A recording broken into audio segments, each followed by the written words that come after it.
மாநிலத்துக்கு தேவையான திட்டங்கள் தரதில்லை, நிதி ஒதுக்கிறது இல்லை, கல்வி நிதியும் படிக்கிறாங்க, மொழி உரிமையை படிக்கிறாங்க. பட்ஜெட்ல தமிழ்நாட்டுக்கு எந்த திட்டமும் இல்லை, பட்ஜெட்ல தமிழ்நாடுங்கிற பேரே இல்லை, வார்த்தையே இல்லை. ஆனா இதையெல்லாம் கூட சேர்த்து இப்ப கூட்டணி வச்சிருக்கிறாரு யாரே திரு எடப்பாடி பழனிசாமி அவர்கள். ஜாதிக்கு ஏற்ற மூடின்னு ஒரு பழமொழி சொல்லுவாங்க, அது மாதிரி இன்னைக்கு மோடிக்கு ஏற்ற ஒரு அடிமையாக திரு எடப்பாடி பழனிசாமி அவர்கள் மாறி இருக்கிறார். அப்படிப்பட்ட கூட்டணியை இன்னைக்கு அமைச்சிருக்கிறாங்க. தமிழ்நாட்டு மக்கள் நாம் மீண்டும் மீண்டும் சொல்லணும், தமிழ்நாட்டில் ஒன்றிய பாஜகவுக்கு வழி கிடையாது, இடம் கிடையாது. தமிழ்நாடு என்னைக்குமே டெல்லிக்கு அவுட் ஆஃப் கண்ட்ரோல் தான். இந்த தேர்தல் தமிழ்நாடா டெல்லியா அப்படின்னு பார்க்கக்கூடிய தேர்தல். இந்த தேர்தல் மோடியா தமிழ்நாடா அப்படின்னு கேள்வி கேட்கக்கூடிய தேர்தல். இதுல நிச்சயம் மீண்டும் நாம வெற்றி பெறுவோம், தமிழ்நாடு நிச்சயம் வெற்றி பெறும். இன்னைக்கு பிஜேபி அவங்க ஒரு டீமா இறங்கியிருக்கிறாங்க. அது மட்டும் இல்ல, இன்னைக்கு பிஜேபியோட A team, B team, C team பல டீம்கள் இறங்குது. எத்தனை டீம் வந்தாலும் நம்முடைய தமிழ்நாட்டில் திமுக தான் சாம்பியன், திமுக தான் வெற்றி, உதயசூரியன் தான் நிச்சயம் வெற்றி பெறும். அப்படிங்கிறத 23ஆம் தேதி நாம ப்ரூவ் பண்ணி காட்டணும். செய்வோமா?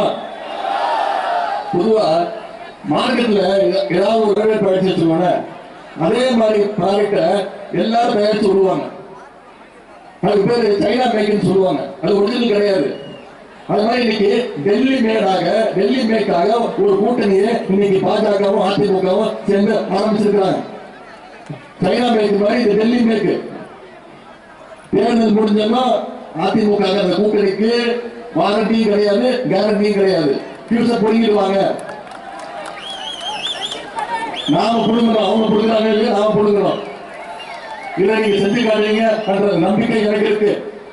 போன தேர்தல் போது அதிமுகவை பாஜகவுக்கு எடப்பாடி பழனிசாமி அவர்கள் வாடகைக்கு விட்டிருந்தாரு.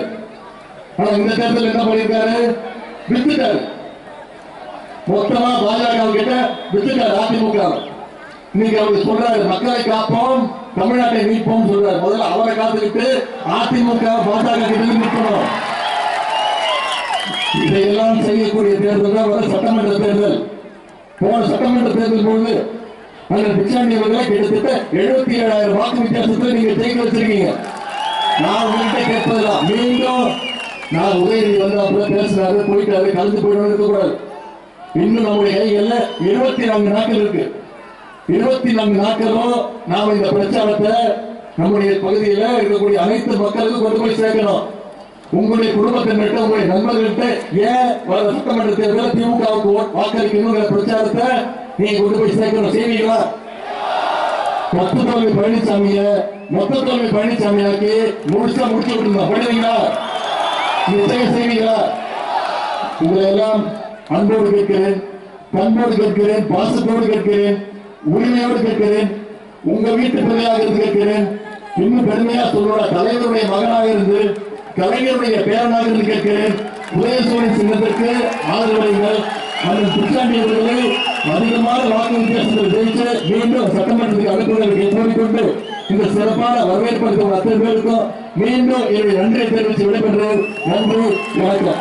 செய்திகளை உடனுக்குடன் தெரிந்து கொள்ள கீழ்கண்ட கேபிள் மற்றும் டிடிஹெச் நெட்வொர்க்குகளில் எம்நாடு செய்தி தொலைக்காட்சியை காணுங்கள். பாதகம் செய்பவரை கண்டால் நாம் பயம் கொள்ளலாகாது பாப்பா. மோதி மிதித்துவிடு பாப்பா, அவர் முகத்தில் உமிழ்ந்துவிடு பாப்பா. அண்மை செய்திகளை உடனுக்குடன் தெரிந்து கொள்ள இணைந்திருங்கள் எம்நாடு தொலைக்காட்சியுடன்.